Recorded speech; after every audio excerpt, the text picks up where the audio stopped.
Hello, everybody. Hello, hello, hello. Happy Monday. Happy holiday Monday. My goodness. I don't know if you felt the way I felt today. I totally forgot it was a holiday. Hey, Charlene. Come on in. How is everybody? Hey, Linda. Charlene, how you guys doing? Come on in. This is Real Talk with Love. I'm Coach Barbara, coming to you from Atlanta, Georgia. The first day of early voting here in Atlanta. Oh my. Boy, do we have stories to tell.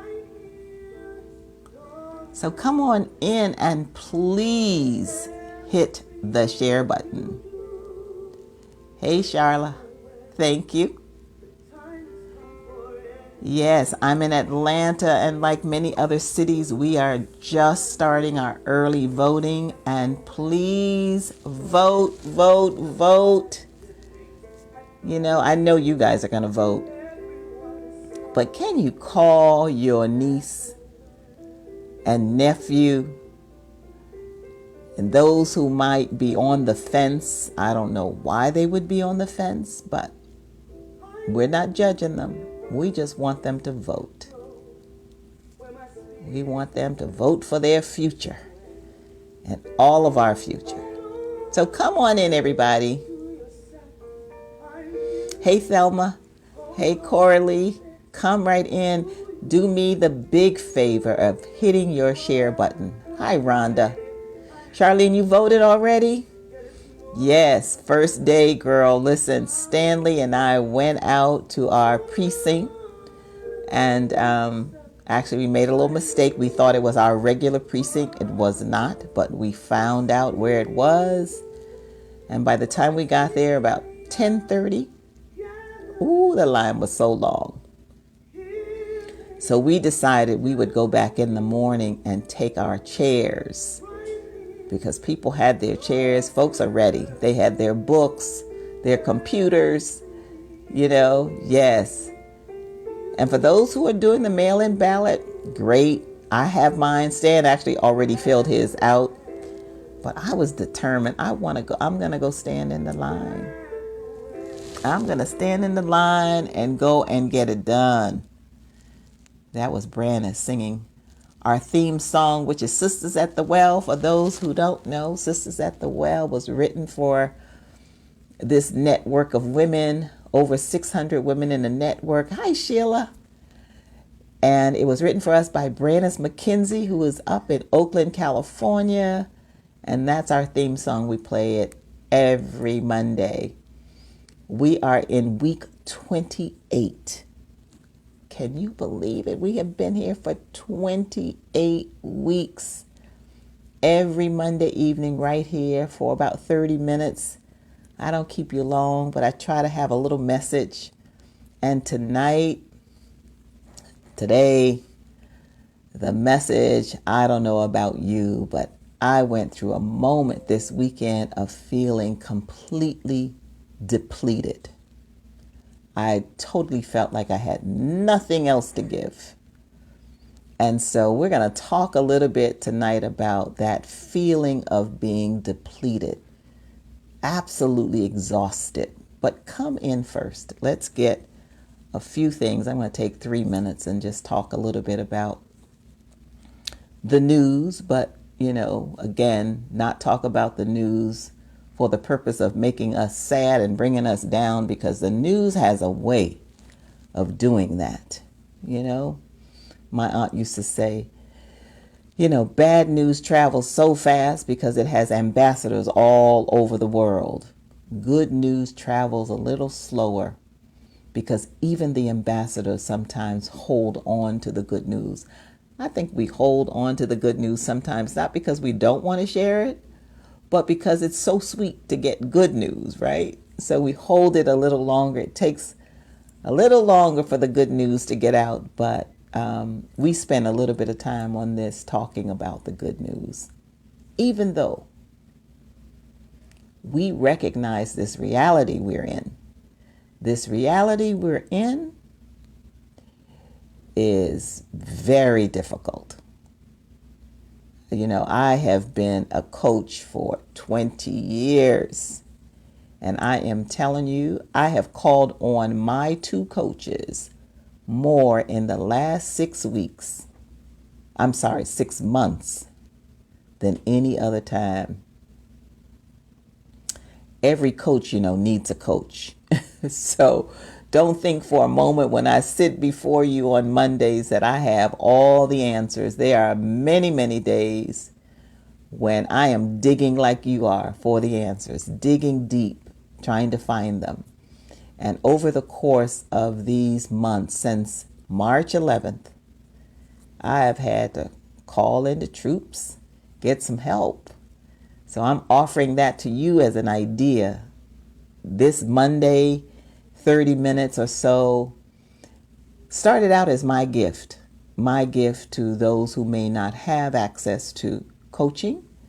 And it started out with me just wanting to give little talks of inspiration, just little nuggets, things that might get you through the moment. Of course, not thinking we would be here for 28 weeks, but it has been my joy. Thank you for coming in and listening and spending these 30 minutes with me over the past 28 weeks since March. And I'm so grateful for those of you who are active in the chat. Come on in, hit the share button, share it with somebody. You may have shared it with them before, but share it with them again. I'm so glad you're here. Thank you, Tracy, for joining us. So yeah, the news isn't great, but if you can pull something good out of it, here's the most important good thing. We're here. We are here. It is sad to think about all of those 213,000 climbing folks, loved ones that have not made it. Just this past week, two very close people passed.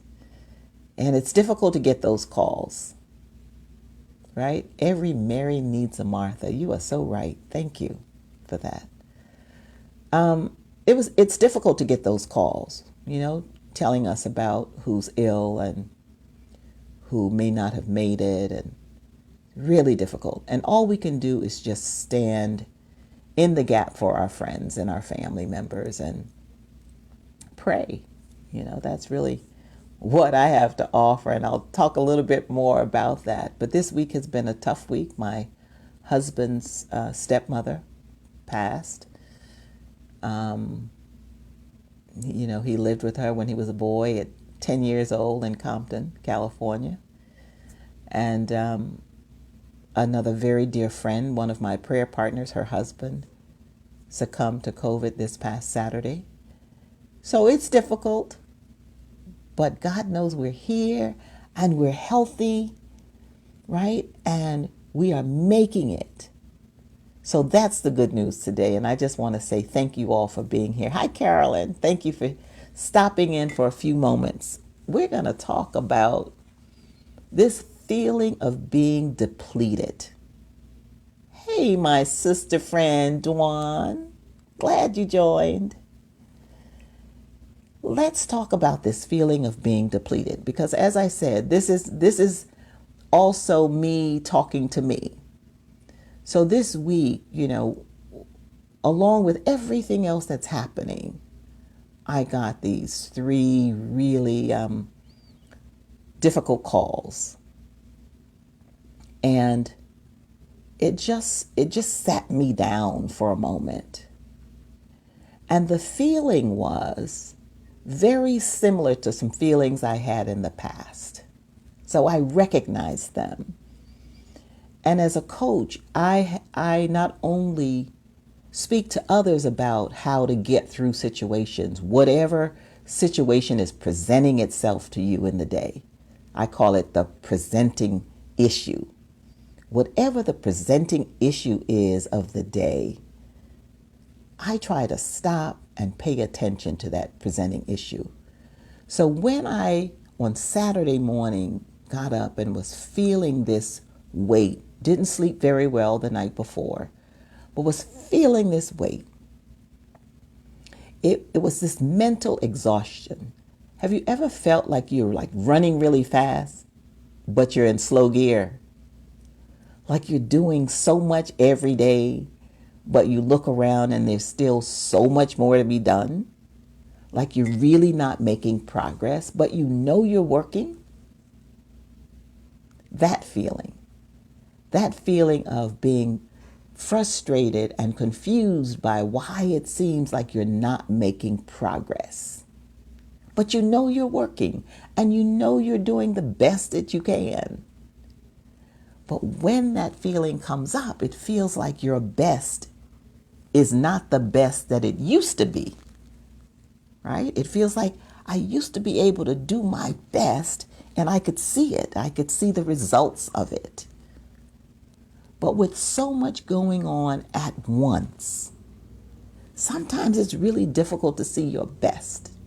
You just simply run out of steam. When I was thinking about it, I thought about when I was in the 12th grade, 17 years old. My first car was a 1968 Lincoln Continental.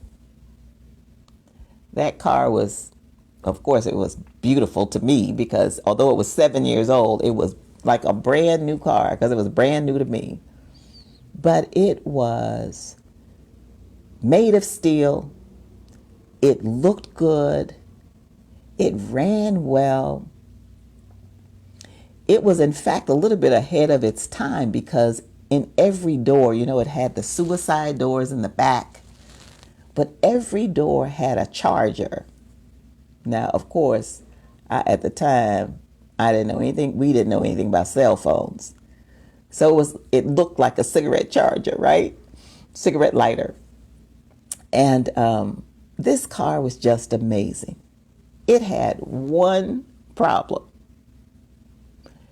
The gas gauge, whenever it showed that it was low, it was actually close to empty.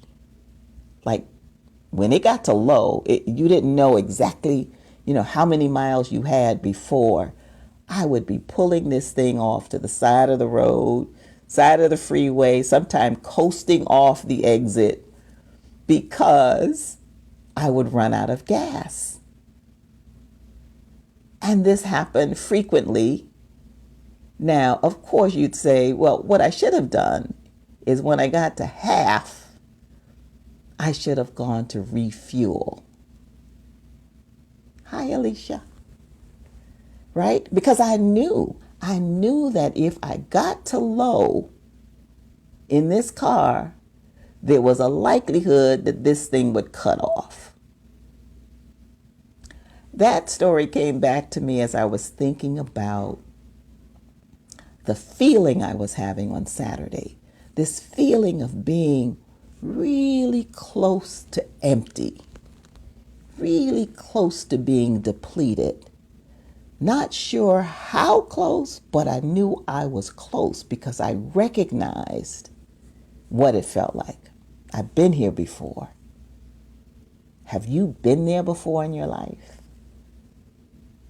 Are you there now where you are so physically and mentally exhausted that you know at any given moment you may need to pull over,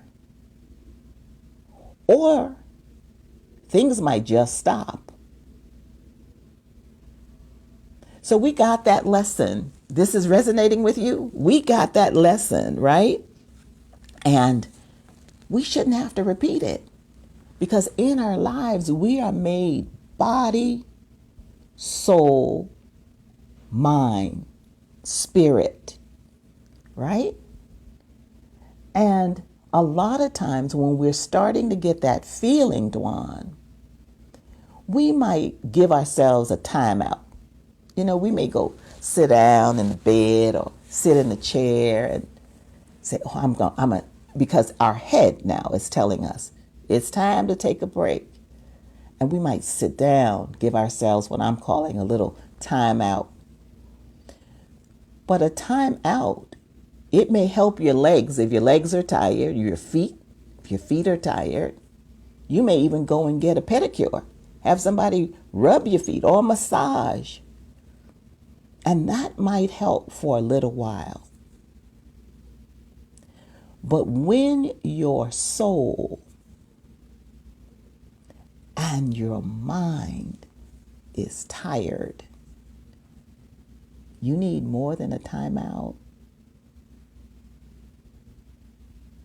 This gift that we've been given, this body temple that we've been given, it really does come with instructions because it tells us, it gives us clues, it even gives us warning signs when something is going wrong. Hey, Charles, my friend. It tells us, this body speaks to us. But so often we make a decision to not hear it. So often we make a decision that I could push just a little bit more and not hear it. And then there are times when that works. It might work for us once, twice, 5 times. And then there's a time when it may not work. And that mental exhaustion causes you to just stop. And it's usually not convenient.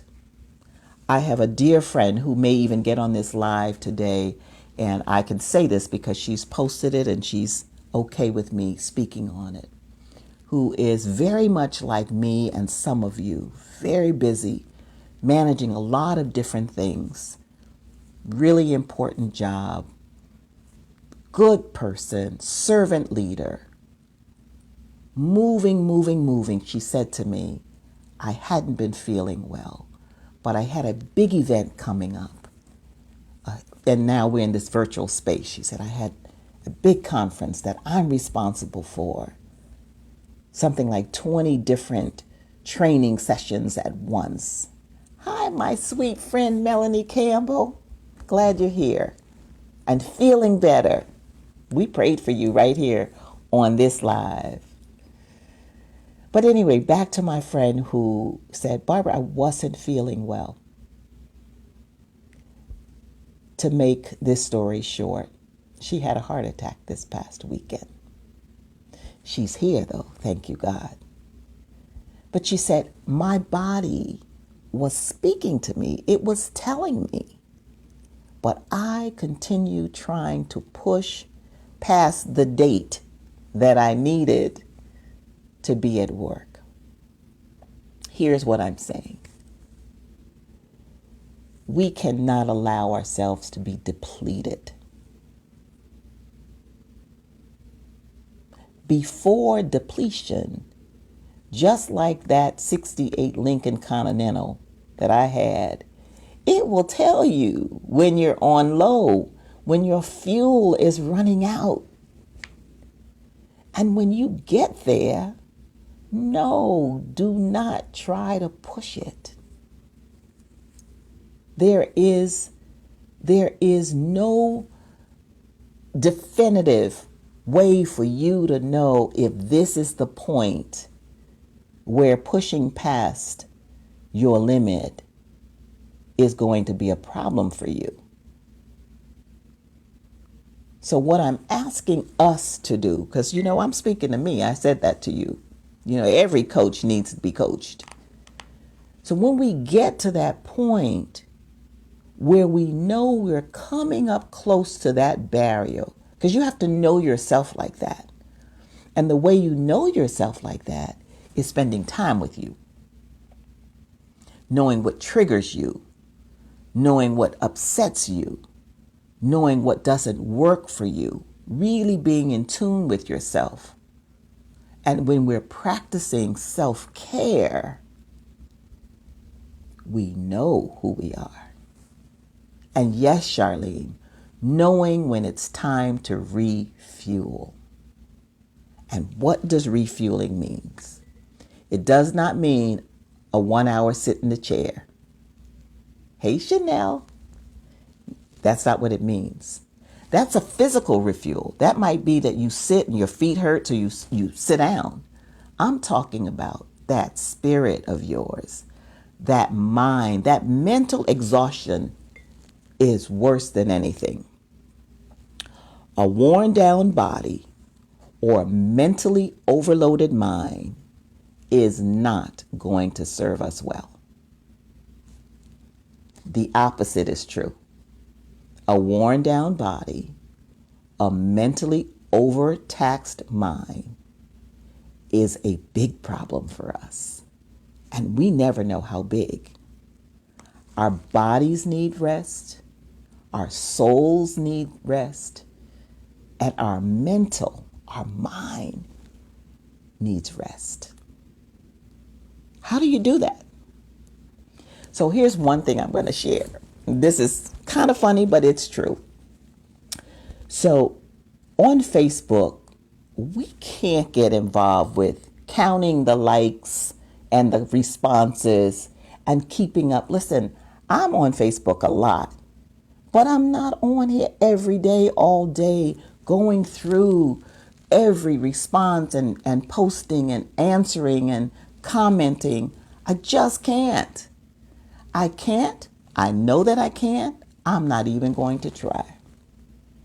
What's so good about Facebook, it tells us when somebody's birthday is coming up, so we could say happy birthday. But there are days, I took 3 days off this weekend, and I came back and I missed 2 or 3 birthdays. There were folks that I love and I would ordinarily want to say happy birthday to, so I said happy birthday 2 days later. And it's okay. What we cannot do is try to be everything to everyone at the same time. Does that sound preachy? I don't really want to preach, but it's true. And it's serious enough. Hey, sis, it's serious enough for us to know and to just have this little private conversation about trying to keep up with that. And listen, if you are my friend, and those of you on here, I know you are my friends.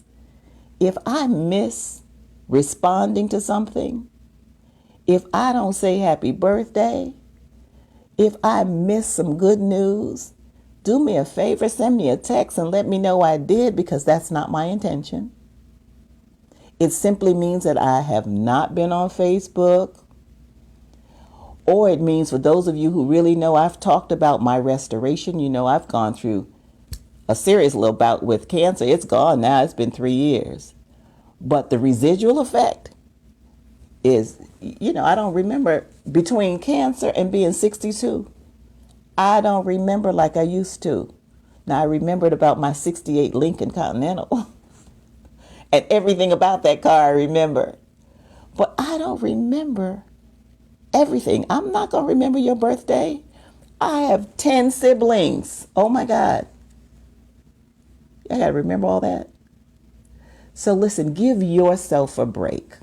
If you don't remember everything, if you can't respond to every post, if you are late for something, or you just are simply tired, exhausted, and can't make it, every single day somebody is asking me to do a Zoom call or something or something or something. And guess what I'm saying? I'm so sorry, I can't do that one today. I did one yesterday. Oh, I'm so sorry, but you know what? I can't do it, but maybe Dwan can do it. I'm okay with saying no.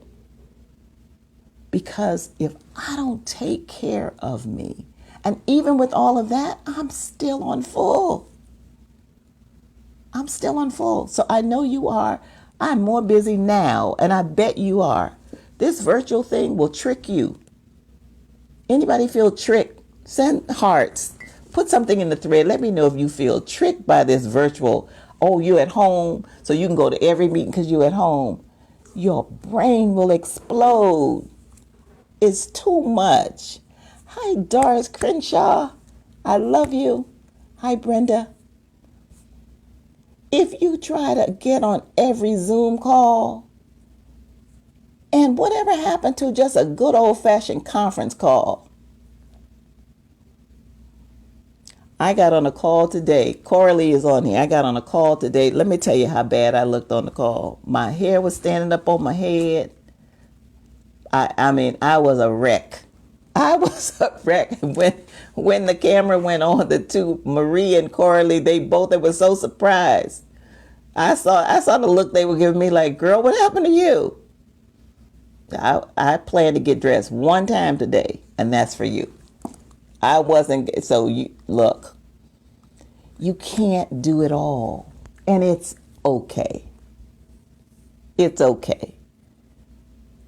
When you feel tired, take your break. Take more than a time out. Rest.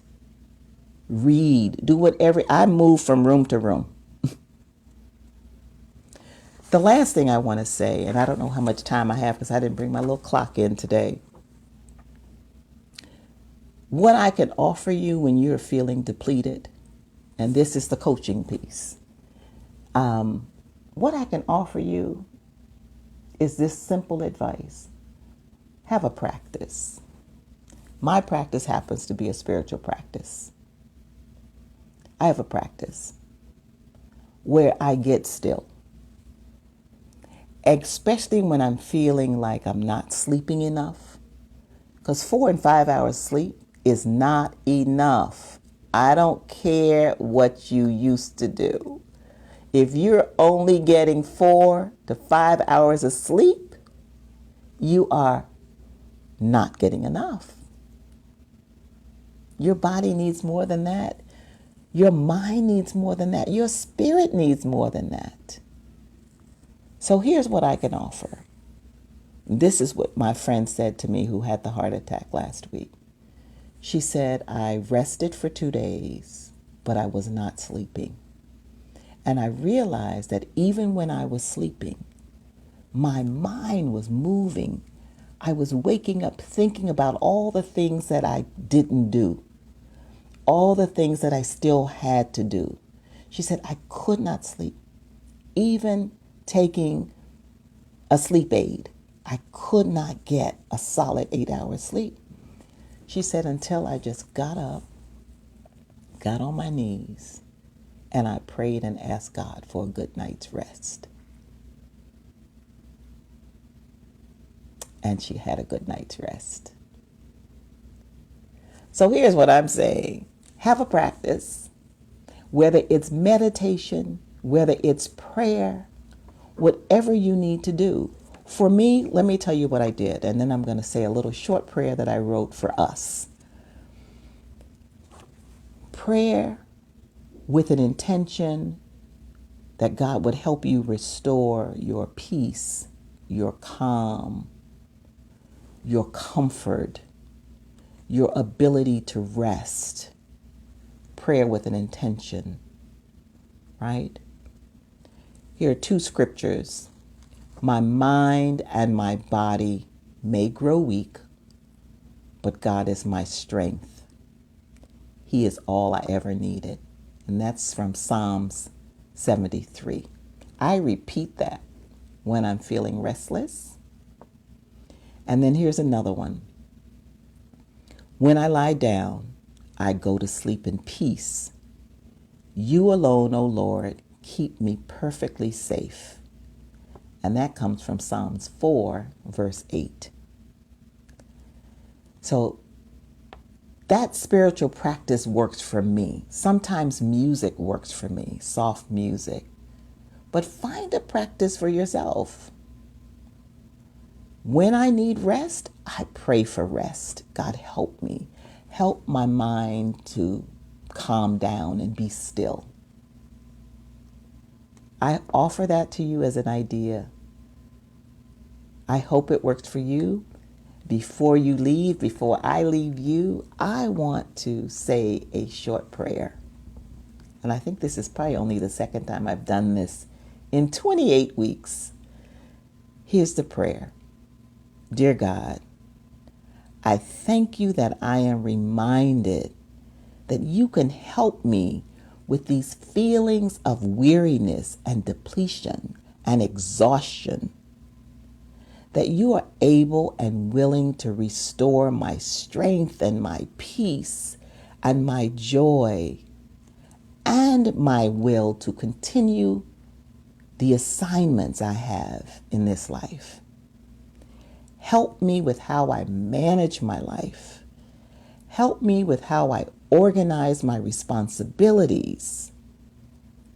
I have claimed and helped, I have claimed and intended to be a help to others. Help me to overcome extending myself to the point of exhaustion. Thank you now for the peaceful rest that I know I will have this evening. Thank you for the rest I know my mind will have. Thank you for allowing me to, even with all of that, be a servant leader to my family and my community. I claim rest and I demonstrate this answered prayer with discipline and enjoy. Amen. So that's it for us this evening. I am glad you tuned in. Share this if you will, even afterwards. Maybe you can have a watch party with a few of your friends. But I appreciate you being here. I love you for being here. And please let us all get some rest. We deserve it. Thank you. Have a good night. Good night. And I'll put Brandis on to play us out.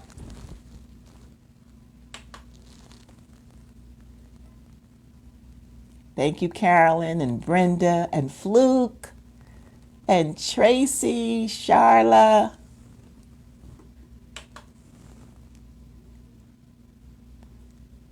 I appreciate you all. There we go. Charlene, yes, vote everybody. Please go and vote. Call somebody and make sure they get to the polls. Thank you, thank you. Thanks, Melanie Campbell. You know how much I love you. I'm so glad you're feeling better. So glad you're feeling better. Hey, Rhonda, thanks for coming on. Good night, everybody. Love you all. Bye-bye.